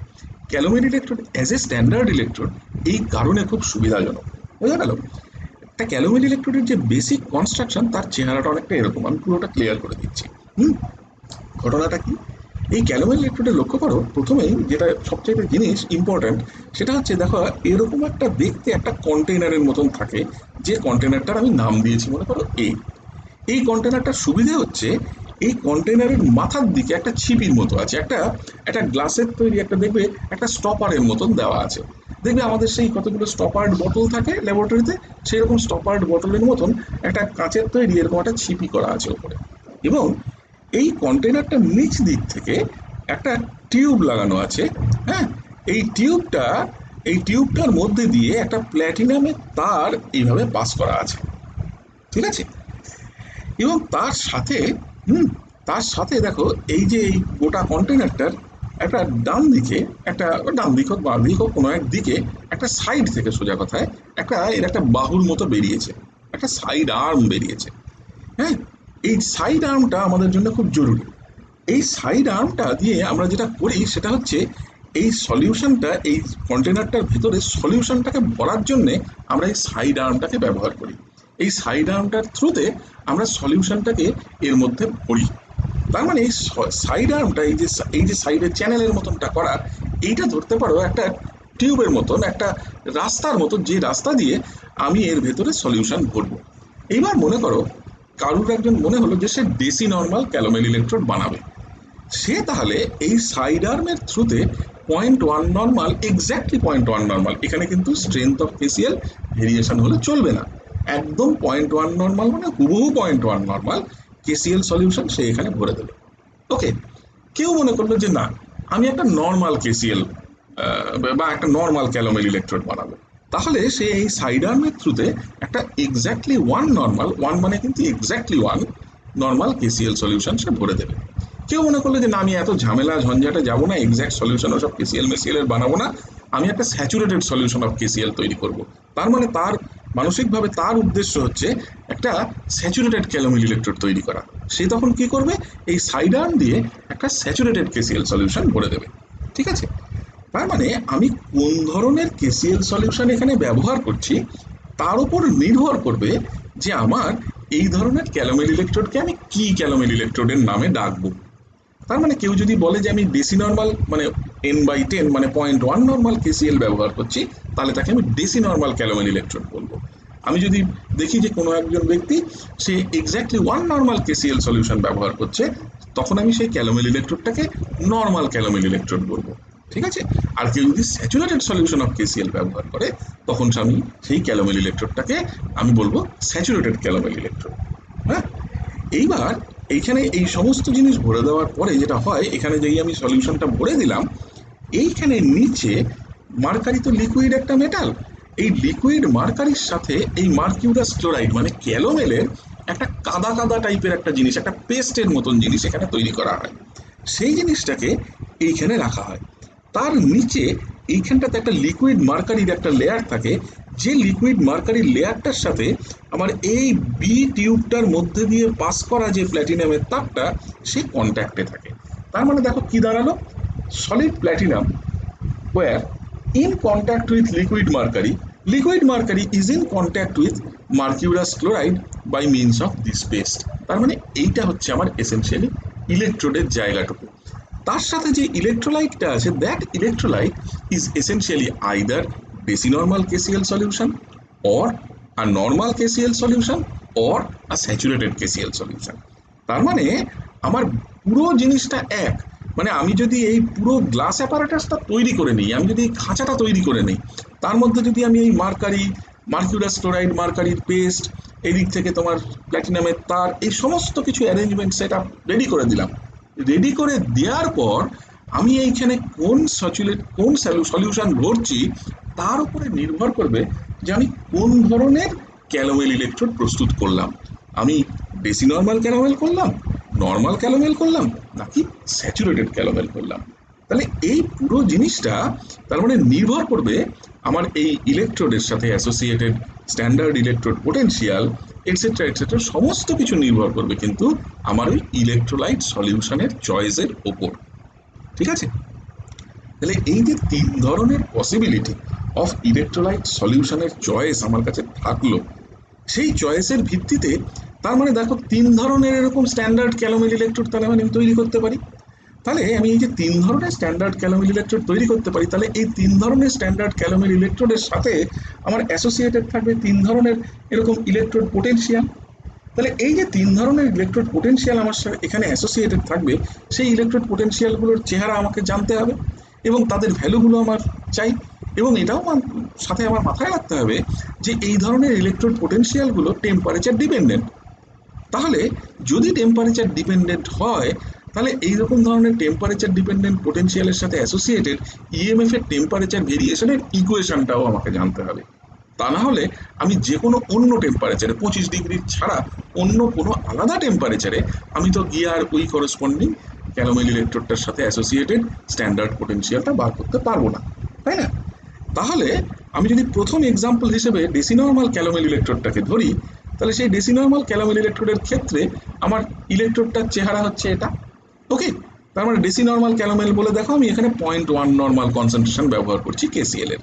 This is the corresponding electrode reaction, এবং at 25 degree Celsius this is the corresponding potential for this particular electrode, এবং সেই পোটেনশিয়ালটা মানে এই ইএমএফটার ভেরিয়েশন উইথ টেম্পারেচার হয় অ্যাকর্ডিং টু দিস ইকুয়েশন। এই ইকুয়েশনটা মোতাবেক আমার এই পোটেনশিয়ালটা বা টেম্পারেচারটা ভ্যারি করে। ঠিক আছে? তাহলে ঠিক যেমন নাকি আমি ডেসিনর্মাল ক্যালোমেলের কথা বললাম, ঠিক একইভাবে আমি নর্মাল ক্যালোমেল ইলেকট্রোডের কথাও বলবো। তাহলে নর্মাল ক্যালোমেল ইলেকট্রোডের ক্ষেত্রে সমস্ত কিছু এক এই লাইনে, শুধুমাত্র কেসিএল এর কনসেন্ট্রেশনটা 0.1 নর্মালের জায়গায় 1.0 নর্মাল, ইলেকট্রোড রিয়াকশন এক, শুধু ক্লোরাইড আয়নের কনসেন্ট্রেশনটা পাল্টে হয়ে যাবে 1 নর্মাল। তাহলে এই হয়ে গেল। ইলেকট্রোড পোটেনশিয়ালটা অবভিয়াসলি যেহেতু ইলেকট্রোলাইট পাল্টে দিয়েছি পাল্টে যাবে। 25 ডিগ্রি সেলসিয়াসে এই ইলেকট্রোড পোটেনশিয়ালের ভ্যালু হচ্ছে এত ভোল্ট, এবং এই করসপন্ডিং যে টেম্পারেচার ডিপেন্ডেন্সের করসপন্ডিং ইকুয়েশনটাও দেখো পাল্টে গেছে। হ্যাঁ, তাহলে 25 ডিগ্রি সেলসিয়াস ছাড়া অন্য যে কোনো টেম্পারেচারে যদি আমি বার করতে চাই এই ইলেকট্রোড পোটেনশিয়ালের মান কত হবে, তাহলে এই টি এর জায়গায় সেই নতুন যে টেম্পারেচার মানে আমাদের যেটা এক্সপেরিমেন্টাল টেম্পারেচার আমরা বলি, সেই এক্সপেরিমেন্টাল টেম্পারেচারের মানটা আমার এখানে বসিয়ে দিতে হবে। আরেকটা তৃতীয় টাইপ অফ ক্যালোমেল ইলেকট্রোড আমাদের আছে, সেটা হচ্ছে স্যাচুরেটেড ক্যালোমেল ইলেকট্রোড। তার ক্ষেত্রেও তাহলে ঠিক একই জিনিস প্রযোজ্য। তাহলে আমি একই কথা লিখবো, শুধুমাত্র আমার পাল্টে যাবে কি, দেখো কেসিএল এর এখানে আর কোনো স্পেসিফিক কনসেন্ট্রেশন মিন করবো না, এখানে লিখতে পারবো না, দিস ইজ স্যাচুরেটেড সলিউশন। আমি ওই কারণে এখানে স্যাচুরেটেড কথাটাকে শর্টে লিখেছি। হ্যাঁ, তাহলে এর corresponding electrode potential at 25 degree Celsius হচ্ছে এত, এবং এর করসপন্ডিং যেটা টেম্পারেচারের ভেরিয়েশন, অনেক সময় আমরা এটাকে টেম্পারেচার কোএফিসিয়েন্টের মতন করেও বলে থাকি, তাহলে এই টেম্পারেচারের ভেরিয়েশন এই ইকুয়েশন দিয়ে ডিটারমাইন্ড হবে। ব্যাস। তাহলে এই যে তিন ধরনের ক্যালোমেল ইলেকট্রোডের কথা আমরা এখানে বলছি, তাহলে এই তিন ধরনের ক্যালোমেল ইলেকট্রোড এসেনশিয়ালি আমাদের তার মানে কাজে লাগে এমনভাবে যে এই ধরনের ক্যালোমেল ইলেকট্রোডের যে কোনো একটাকে আমরা রেফারেন্স ইলেকট্রোড বা স্ট্যান্ডার্ড ইলেকট্রোড হিসেবে কাজে লাগাতে পারি।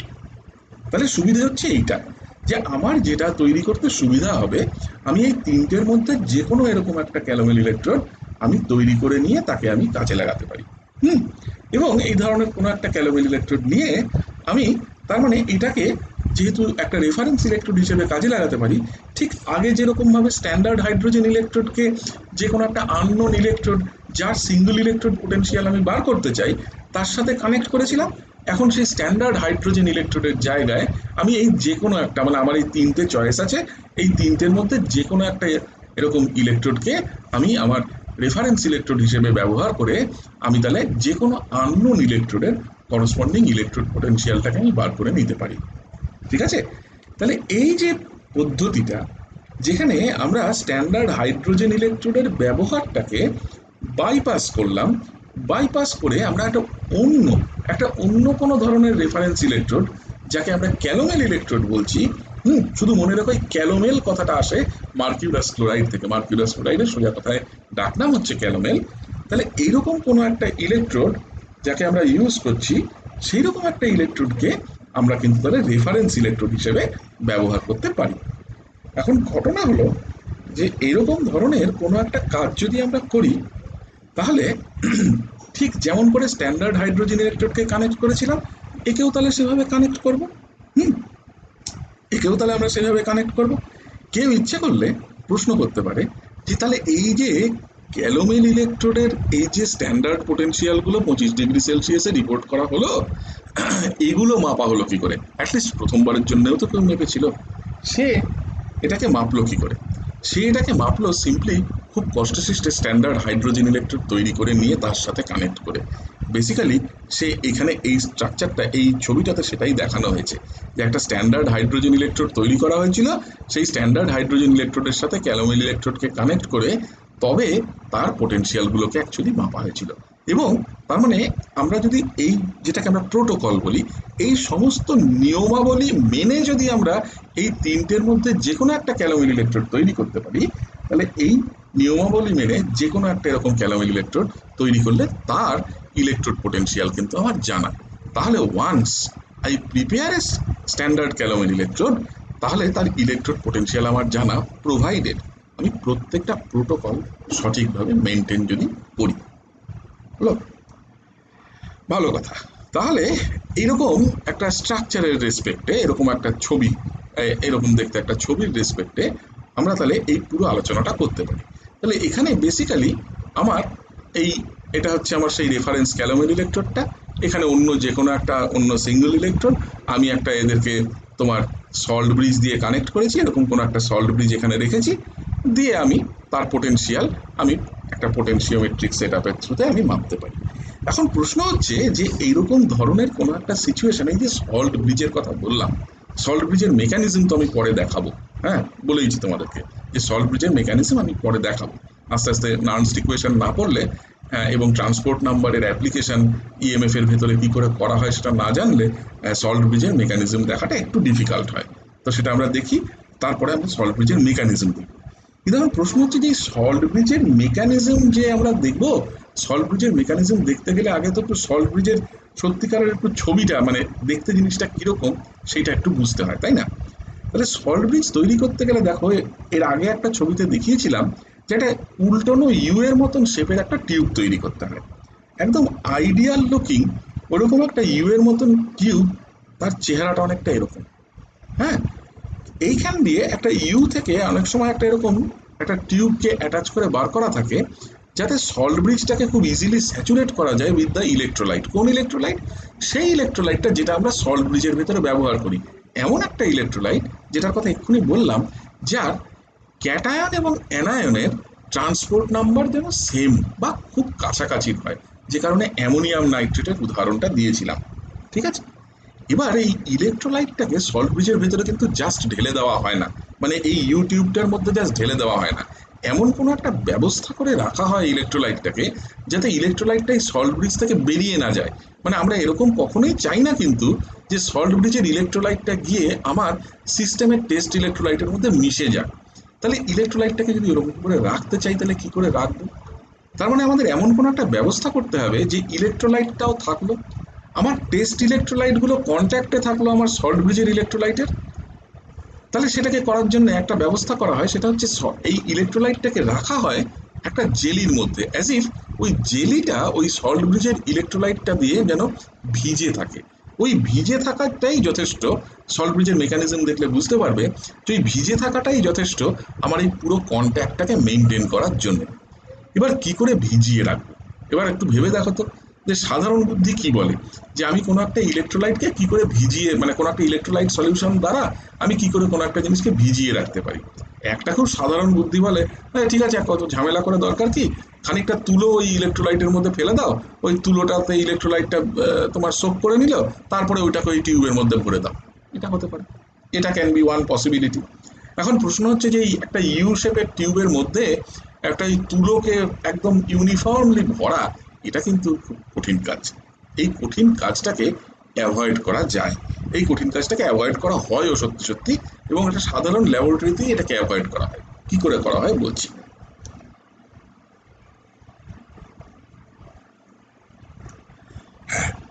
কিভাবে অ্যাভয়েড করি? এটাকে অ্যাভয়েড করার জন্য একটা খুব সিম্পল জিনিস ব্যবহার করা হয়, তাকে বলা হয় agar agar. Agar agar basically দেখতে এরকম একটা সাদা রঙের পাউডারের মতো, বুঝলে? দেখবে আমাদের ল্যাবরেটরি খুললে দেখবে আমাদের ল্যাবরেটরিতে এরকম কৌটোর মধ্যে এরকম আগার আগারের পাউডার পাউডার কিনতে পাওয়া যায়।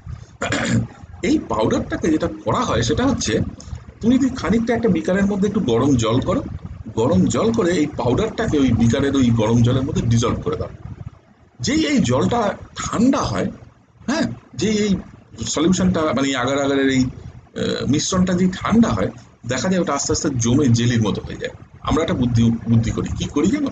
আমরা সিম্পলি একটা ওই অ্যামোনিয়াম নাইট্রেটের সলিউশন বানাই।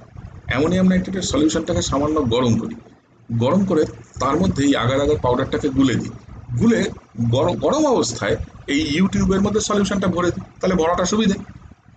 যেই সলিউশনটাকে ইউটিউবের মধ্যে ভরে দিলাম, এবার ওটাকে ছেড়ে দিই ঠান্ডা হতে। যেই ঠান্ডা হয়ে গেল, ওই জিনিসটা জেলির মতো হয়ে একদম একটা চটচটে জেলির মতো হয়ে জমে যায় ভেতরে টিউবের মধ্যে। সুবিধা কি হলো? একটা জেলির মতন জিনিস টিউবের মধ্যে জমে গেল, কিন্তু সেই জেলিটার ওই চটচটে ভাবটা, ওই ভিজে ভিজে ভাবটা কিন্তু not due to anything else but due to the ammonium fluoride, এই সরি অ্যামোনিয়াম নাইট্রেট। ওকে, নিয়ে সেই ইউটিউবটাকে নিয়ে আমরা আমাদের যে ডিজায়ার্ড কোনো একটা সেট আপ, সেই সেট আপের সাথে, যেমন ধরো এটা আমাদের ছবি, এই ডিজায়ার্ড একটা সেট আপের সাথে আমরা এটাকে কানেক্ট করে দিই। দেখো এই মাঝখান দিয়ে ছোট্ট করে দেখো ওই সেই বাঁকানো, সেই উল্টোনো ওই টিউবটা রাখা আছে, মানে বেসিক্যালি ওই সল্ট ব্রিজটা এখানে রাখা আছে। তার মানে এসেন্সিয়ালি এইরকম ধরনের একটা সেট আপের সাহায্য নিয়ে আমরা কিন্তু ইচ্ছে করলে আমরা এইরকম ধরনের কাজ আমরা করতে পারি, এরকম ধরনের আমরা সেট আপ তৈরি করতে পারি। হ্যাঁ, সল্ট ব্রিজ আমরা এইভাবে বানাতে পারি। এখন প্রশ্ন, সল্ট ব্রিজ পারফর্ম করে কি করে? সল্ট ব্রিজের অ্যাকশনটা কীরকম ভাবে হয়? কেন সল্ট ব্রিজের মধ্যে এমন একটা কেমিক্যাল রাখা হয় যার করসপন্ডিং যে আয়নগুলো, তাদের ক্যাটায়ন এবং অ্যানায়নের ট্রান্সপোর্ট নাম্বার একে অপরের খুব কাছাকাছি হয়? এই প্রশ্নগুলোর উত্তর আমি দেব। এই প্রশ্নগুলোর উত্তর আমরা তখনই দেব যখন আমরা দুটো জিনিস আমাদের পড়া হয়ে যাবে, সেটা আমাদের আর নেক্সট দুটো ক্লাসেই হয়ে যাবে। একটা হচ্ছে নার্নস্ট ইকুয়েশন, এবং দ্বিতীয় হচ্ছে সেই নার্নস্ট ইকুয়েশনের সাথে কানেকশন অফ ট্রান্সপোর্ট নাম্বার। এই দুটো জিনিস পড়া হয়ে গেলেই আমরা সল্ট ব্রিজের এক্স্যাক্ট অ্যাকশন, কিভাবে সে কাজ করে, কার্যপদ্ধতি বলতে পারো, সেই কার্যপদ্ধতিটা আমরা আলোচনা করতে পারবো। ঠিক আছে? এখন এরকম একটা জায়গাতে দাঁড়িয়ে তাহলে দেখো, লক্ষ্য করে আমরা তো অ্যাটলিস্ট এই জায়গাটুকু শিখে ফেললাম। দেখো এই ইলেকট্রোকেমিস্ট্রি, ইকুইলিব্রিয়াম ইলেকট্রোকেমিস্ট্রি পড়ার এই প্রথম দিকটা একটু একটু গোলমেলে। কেন বলছি গোলমেলে?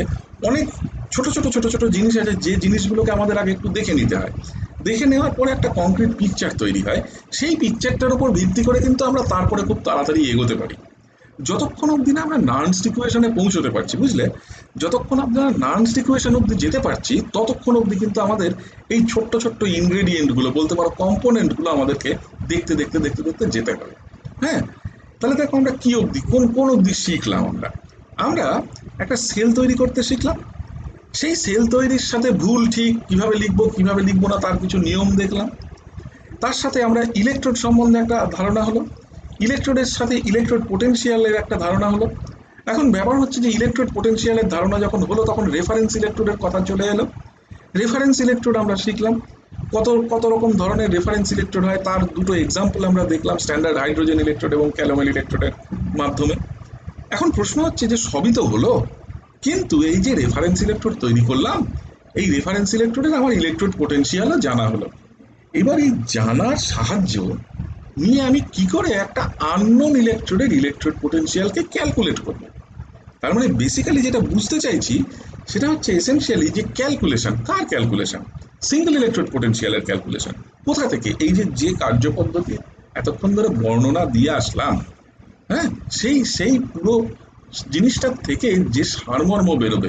আমি তোমাকে বললাম যে আমার কাছে একটা আননোন ইলেকট্রোড আছে, হ্যাঁ, আমি তোমাকে বলে দিলাম যে আমার কাছে একটা কোনো এরকম ইলেকট্রোড আছে, কোনো একটা মেটাল এ এবং তার ক্যাটায়ন আছে এ প্লাস, তাহলে এই এ প্লাস ইলেকট্রোডটার ইলেকট্রোড পোটেনশিয়াল আমাকে বলো তো দেখি। তুমি আবার আমাকে বললে আমাকে একটা রেফারেন্স ইলেকট্রোড দিন, আমি তোমাকে একটা রেফারেন্স ইলেকট্রোড দিলাম। আমাকে বললে, তুমি জিজ্ঞেস করলে যে কি রেফারেন্স ইলেকট্রোড দিলেন, আমি বললাম আমি তোমাকে একটা স্যাচুরেটেড ক্যালোমিল ইলেকট্রোড দিয়েছি বা একটা ওয়ান নর্মাল ক্যালোমিল ইলেকট্রোড দিয়েছি।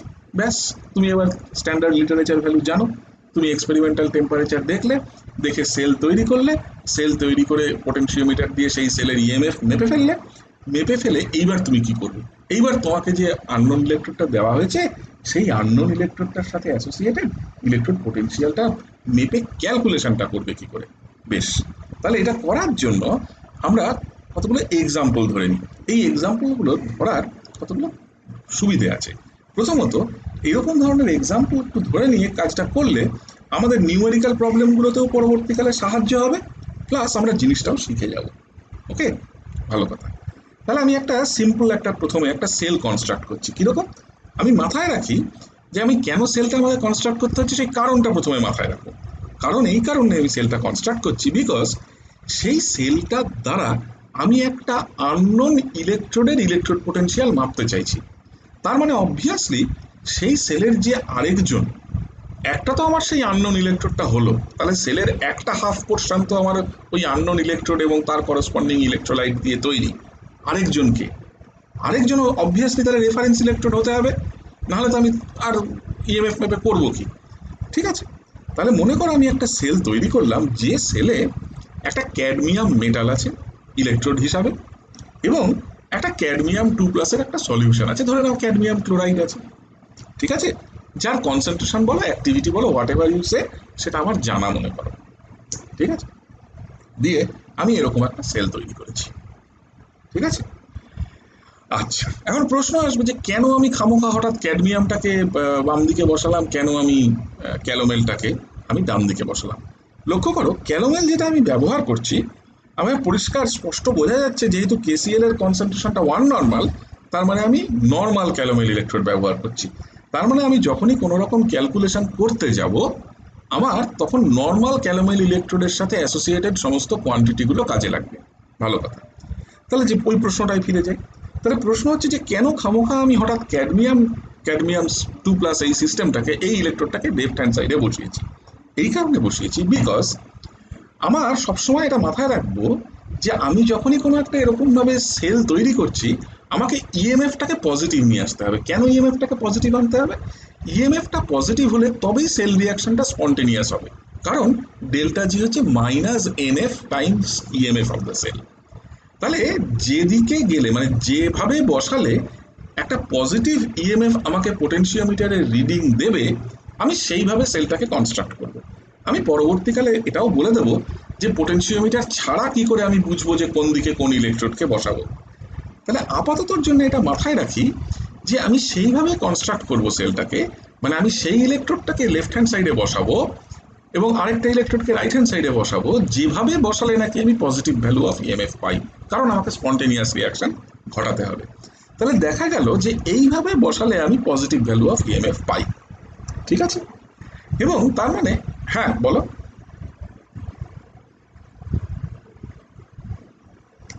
একই কথা প্রযোজ্য হবে, একই কথা প্রযোজ্য হবে, একই কথা প্রযোজ্য হবে। শুধু পার্থক্য কি? স্ট্যান্ডার্ড হাইড্রোজেন ইলেকট্রোড এমন একটা স্ট্যান্ডার্ড ইলেকট্রোড যার ইএমএফটা সমস্ত রকম তাপমাত্রায় জিরো ভ্যালু দেয়, আর কোনো তফাৎ নেই।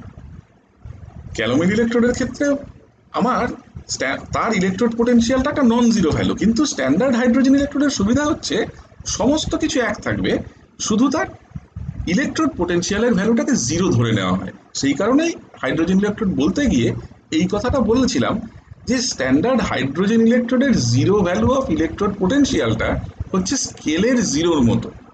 আমাদের যেমন প্রত্যেকটা স্কেলে একটা করে জিরো থাকে, যেমন টেম্পারেচার স্কেলের একটা জিরো আছে, যেমন কেলভিন টেম্পারেচার স্কেলের জিরোটা কোথায় আমরা জানি, সেন্টিগ্রেডের জিরোটা কোথায় আমরা জানি, ঠিক সেরকম ভাবে যেমন আমাদের সাধারণ একটা যে স্কেল দিয়ে আমরা লাইন টানি তারও একটা যেমন জিরো থাকে, সেরকম স্ট্যান্ডার্ড হাইড্রোজেন ইলেকট্রোডের ইলেকট্রোড পোটেনশিয়ালের জিরো ভ্যালুটা হচ্ছে একটা রেফারেন্স।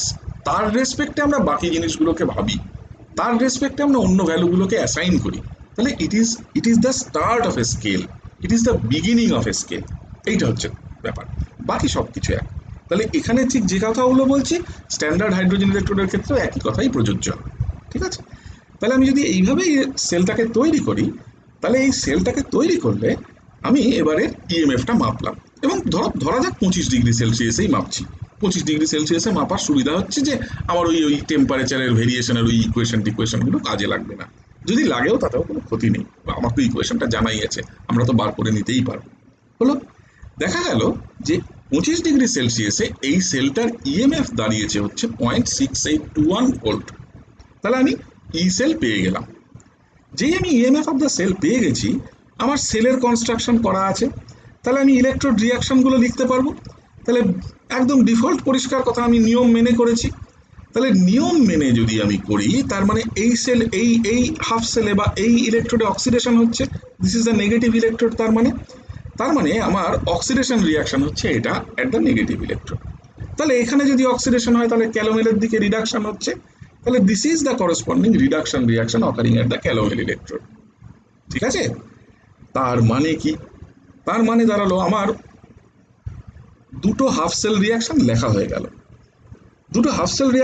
হয়ে গেল, এবং তার সাথে আমি ক্যালোমেল ইলেকট্রোডের রিয়াকশন যেহেতু লিখে ফেলেছি, আমি দেখেই নিয়েছি আচ্ছা এটা তো ওয়ান নর্মাল ক্যালোমেল।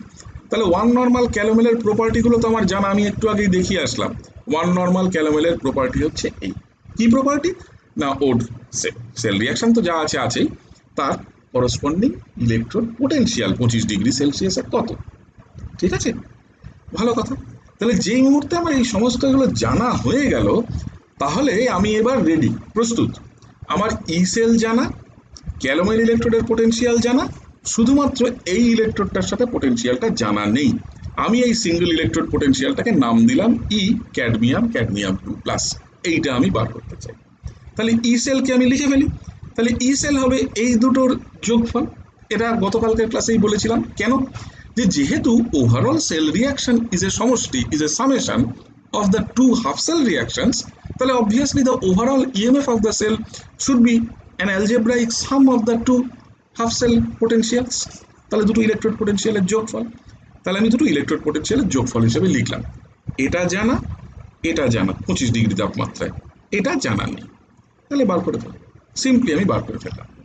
এইবার লক্ষ্য করো, কেউ ভাবলো যে ঠিক আছে, এইরকম ঘটনাটা সে মনে করো দেখছে not at a temperature of 25 degree Celsius.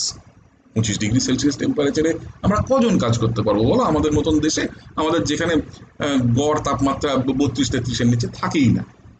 তাহলে আমাদের তাহলে সেই টেম্পারেচারের রেসপেক্টে কাজ করতে হবে। কি পাল্টাবে? যেটা পাল্টাবে, টেম্পারেচার যেই পাল্টাবে, তখন এই জিনিসটার ভ্যালুটা পাল্টে যাবে। কি করে আমি এই জিনিসটার ভ্যালুটা অ্যাট সে মনে করো আমার এক্সপেরিমেন্টাল টেম্পারেচার 33, তাহলে আমি কি করে ভ্যালুটা পাবো 33 ডিগ্রি সেলসিয়াস টেম্পারেচারে? ওই যে একটু আগে দেখিয়ে আসলাম একটা ইকুয়েশন, ফিরে যাও।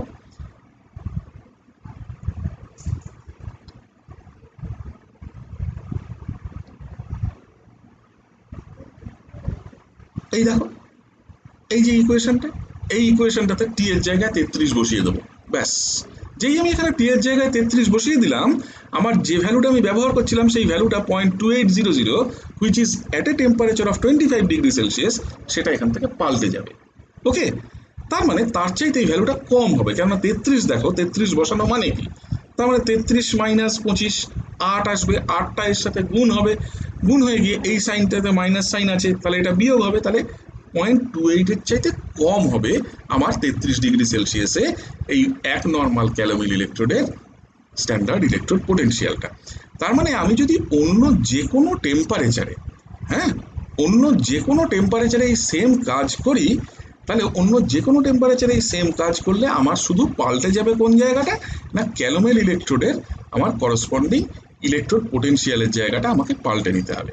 তাহলে যেই মুহূর্তে আমি এই কাজটা করলাম ইমিডিয়েটলি, তার মানে আমি স্পন্টেনিয়াস রিয়াকশনের জন্য এই এই এই ধরনের দুটো রিয়াকশনের জন্য, তার মানে আমি বার করে ফেললাম আমার এই আননোন সেলটার ক্ষেত্রে, আমি বার করে ফেললাম যে এর এই আননোন ইলেকট্রোডটার ক্ষেত্রে, সরি, এই ইলেকট্রোড পোটেনশিয়ালের ভ্যালুটা কত হবে। ঠিক আছে, ঠিক এরকম ভাবেই একদম একদম আইডেন্টিক্যালি আমি আরেকটা এক্সাম্পল করি, তাহলে ব্যাপারটা আর একটু স্পষ্ট হবে। আমি এখানে দেখো এই প্রথম এক্সাম্পলটাতে কি ছিল, এই এক্সাম্পলটাতে সিচুয়েশনটা এরকম ছিল যেখানে আমার আননোন ইলেকট্রোডটা অ্যানোড হিসাবে কাজ করছিল। ঠিক আছে, আমি এইবার একটা এক্সাম্পল নিচ্ছি, এমন একটা এক্সাম্পল যেখানে আমার এই আননোন ইলেকট্রোডটা ক্যাথোড হিসাবে কাজ করছে। এই এক্সাম্পলে এই ইলেকট্রোডে অক্সিডেশন হচ্ছিল এবং ক্যালোমেল ইলেকট্রোডে রিডাকশন হচ্ছিল। আমি এখনকার যে নতুন এক্সাম্পলটা নেব তাতে আমি দেখাবো যে ক্যালোমেল ইলেকট্রোডে অক্সিডেশন ঘটবে এবং আমার এই আননোন ইলেকট্রোডে রিডাকশন ঘটবে, তাহলে সিচুয়েশনটা কিরকম হবে সেটা বার করাও কোনো অসুবিধা নেই। ঠিক আছে, ওকে। তাহলে দ্বিতীয় এক্সাম্পলটা এরকম একটা সেল, কিরকম লক্ষ্য করে, এমন একটা সেল যেখানে আমার কপার 2+ কোনো একটা সলিউশন আছে, ধরা যাক কপার সালফেট সেল। হ্যাঁ, কপার সালফেটের একটা সলিউশন, তার মধ্যে ডিপ করা আছে কপারের একটা ইলেকট্রোড। হ্যাঁ, কপার মেটাল, একটা মেটালের পাত একটা ডিপ করা আছে, এরকম একটা ইলেকট্রোড। এই ইলেকট্রোডটাতে রিডাকশন ঘটছে এবং লেফট হ্যান্ড সাইডে কি আছে, ক্যালোমেল আছে, সেই আবার কিন্তু আমি ওয়ান নর্মাল ক্যালোমেলে নিয়েছি।